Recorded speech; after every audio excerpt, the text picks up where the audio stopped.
At the center of Catholic Christianity is this strange thing that we call the Eucharist, the Blessed Sacrament. It goes by a lot of different names.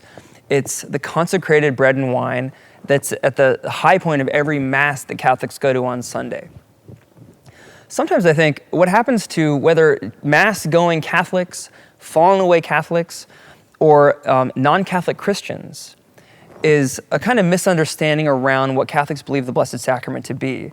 Now, there's lots of different misunderstandings, but I think in general you can sum all of them up in a kind of pulling away from a literal understanding of that the Eucharist is not bread and wine at all, but Christ's body and blood. That it's really his body and blood.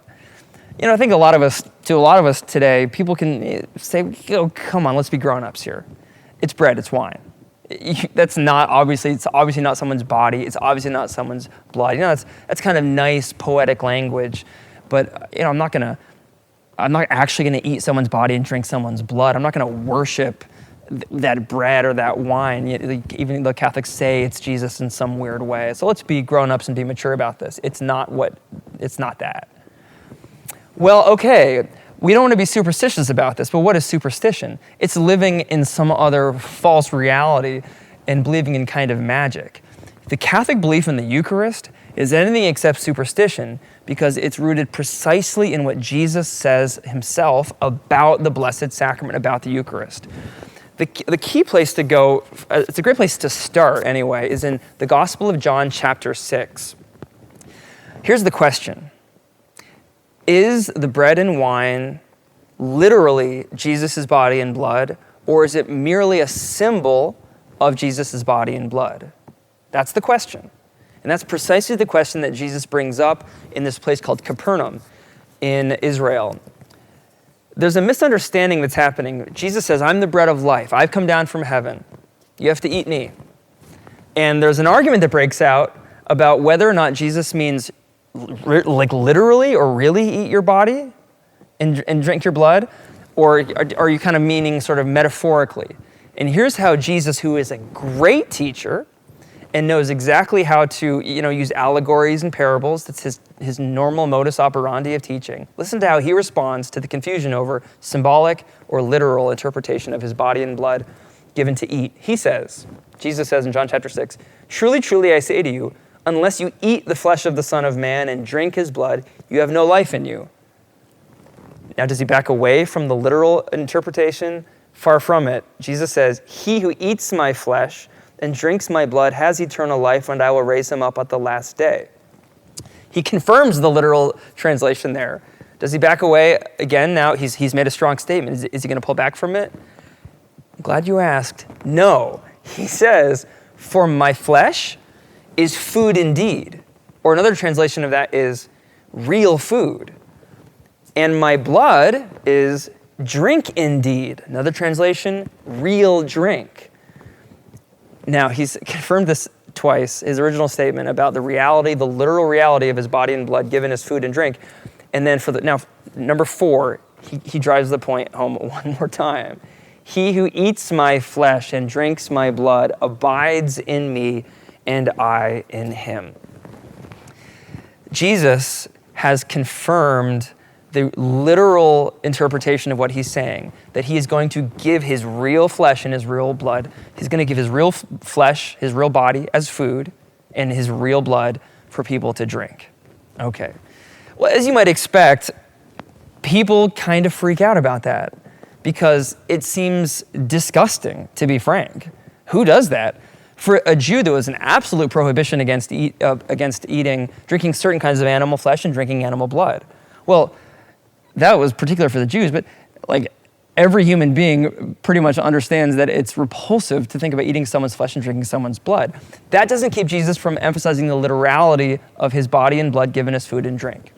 So that brings up the second question. How then should we interpret how literally is Jesus' body and blood present in the Eucharist? Here's a little spectrum of different ways to interpret it. One is you acknowledge that Jesus' body is literally there, but it's kind of mixed in with bread and wine.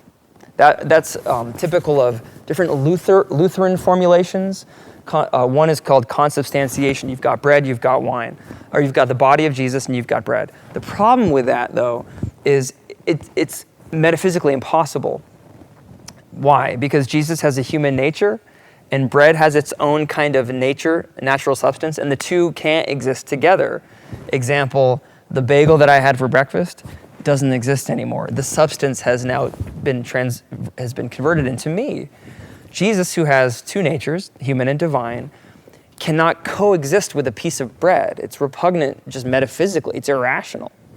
So Catholics don't believe that's what Jesus is talking about. The other literal way to interpret this is what you might call a cannibalistic way. Theologians call it Capernitic because at Capernaum, they interpreted Jesus' words in a cannibalistic way. You mean like eat your flesh and drink your blood? That's disgusting. How does Jesus handle that misunderstanding?